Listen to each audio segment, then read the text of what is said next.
ஒரு மருத்துவமனையில ஒரு தாய் ரொம்ப கலக்கத்தோட தன்னுடைய மகளுக்கு சர்ஜரி நடந்து கொண்டிருக்கிற அந்த வார்டுக்கு முன்பாக அமர்ந்திருந்தாள்.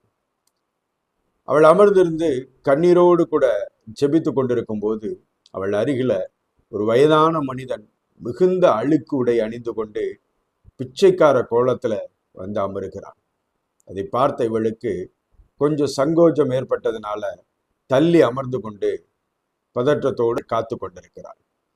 இந்த பதட்டத்தின் மத்தியில் இருக்கும்போது இந்த மனிதன் எழுந்து வந்து அந்த பெண்ணை பார்த்து ஆசுவாசப்படுத்தி சொல்லுகிறான், கலங்காதீங்க, உங்களுக்கு எல்லாமே நல்லபடியா முடியும், கடவுள் உங்களுக்கு துணையா இருக்கிறார் என்று சொன்ன உடனே அவளை திரும்பி பார்த்துட்டு எதுவுமே பேசாம மீண்டுமாய் பதட்டத்தோடு தேவனை நோக்கி ஜெபித்து கொண்டே இருந்தார். கொஞ்ச நேரத்துல மருத்துவர் அந்த சர்ஜரி வார்டுக்குள்ள இருந்து பதட்டத்தோடு ஓடி வருகிறார். ஓடி வந்து அந்த பெண்ணினை பார்த்து சொல்லுகிறார், அம்மா, உடனடியாக எங்களுக்கு பி நெகட்டிவ் ரத்தம் தேவைப்படுகிறது, உங்க மகளுக்கு ஒரு எமர்ஜென்சி ஆயிடுச்சு, இது உடனடியாக கிடைக்கலன்னா இந்த ஆப்ரேஷனை கண்டினியூ பண்ண முடியாது, உங்க மகளை காப்பாற்ற முடியாதுன்னு சொன்ன உடனே அவள் துடித்து போய் விடுகிறாள். எங்களுடைய மருத்துவமனையில அந்த வகை ரத்தம் தீர்ந்துடுச்சுங்க, எங்களுக்கு இன்னும் தேவைப்படுகிறது என்று சொன்ன உடனே அவள் கலங்கி போய் விடுகிறாள். என்ன செய்யறது தெரியாம தரையில படுத்து புலம்பி புலம்பி அழுது கொண்டிருக்கிறாள். இந்த மனிதன், வயதான மனிதன், அவள் அருகில் வந்து, அம்மா கவலைப்படாதீங்க, என்னுடைய ரத்தம் பி நெகட்டிவ் ரத்தம் தான் சொன்ன உடனே மருத்துவர் உடனடியாக அவர் எடுத்து கூட்டிட்டு போய் ரத்தத்தை பரிசோதிச்சு பார்க்கிறார். பரிசோதித்தவர் வேகமாக வந்து அந்த தாயிடத்துல சொல்றார், கவலைப்படாதீங்க, உங்க பொண்ணுக்கு தேவையான ஒரு நல்ல ரத்தம் கிடைத்திருக்கிறது, எந்த வியாதியும் இந்த மனுஷனுக்கு கிடையாது, அதனால இவருடைய ரத்தத்தை எடுத்துக்கொள்ளலாம் என்று சொல்லி உடனடியாக இடத்துல ரத்தத்தை எடுத்து அடுத்த 3 மணி நேரத்துக்குள்ள நல்லபடியாக அந்த ஆப்ரேஷனை முடிச்சு வெளியில வந்து டாக்டர் சொல்றாங்க, கவலைப்படாதீங்கம்மா, உங்க பெண் பிழைத்து கொண்டாங்க, இனி அவங்களுக்கு எந்த பிரச்சனையும் இல்லை, அவங்க இன்னைக்கு சுகமா இருக்கிறாங்க, இனி அவங்களுக்கு எந்த பிரச்சனையும் வராது, தைரியமா இருங்க என்று சொன்ன உடனே கண்ணீரோடு கர்த்தருக்கு இவங்க நன்றி சொல்லிட்டு அந்த மனிதனை சந்திக்க, ரத்தம் கொடுத்த அந்த மனிதனை சந்திப்பதற்காக உள்ள போறாங்க. அவர் மிகுந்த சோர்வோடு கூட ஒரு ஜூஸ் குடிச்சிட்டு இருக்கிறாரு.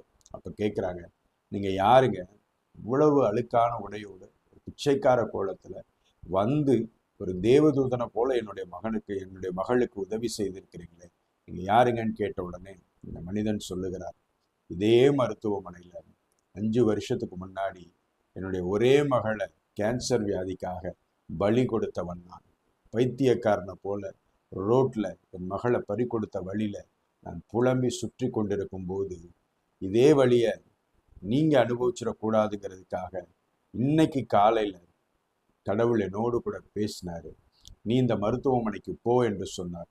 எனக்கு தெரியாது நான் ஏன் இங்க வர்றேன்னு, உள்ள வந்து உங்களை பார்க்கும்போது உங்ககிட்ட இந்த மாதிரி சொல்லணும்னு எனக்கு உள்ளுணர்வு சொல்லுச்சு, அதனால நான் இந்த மாதிரி சொன்னேன்.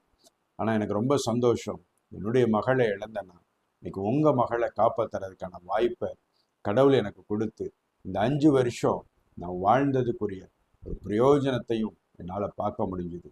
உண்மையிலே நான் தான் உங்க மகளுக்கு நன்றி சொல்லணும், என் வாழ்க்கைக்கு ஒரு அர்த்தத்தை கொடுத்ததுக்காக என்று சொன்ன உடனே இவள் கண்களெல்லாம் கலங்கி போய் அந்த பெரிய மனிதனுக்கு நன்றி சொல்லி கடவுளிடத்துல வந்து உள்ளத்தின் ஆழத்திலிருந்து சொன்னாள், எந்த சூழ்நிலையிலையும் எனக்கு தேவையான உதவியை நீங்க ஏற்கனவே ஆயத்தம் பண்ணி வைத்ததற்காக உங்களுக்கு நன்றின்னு சொன்னாங்க.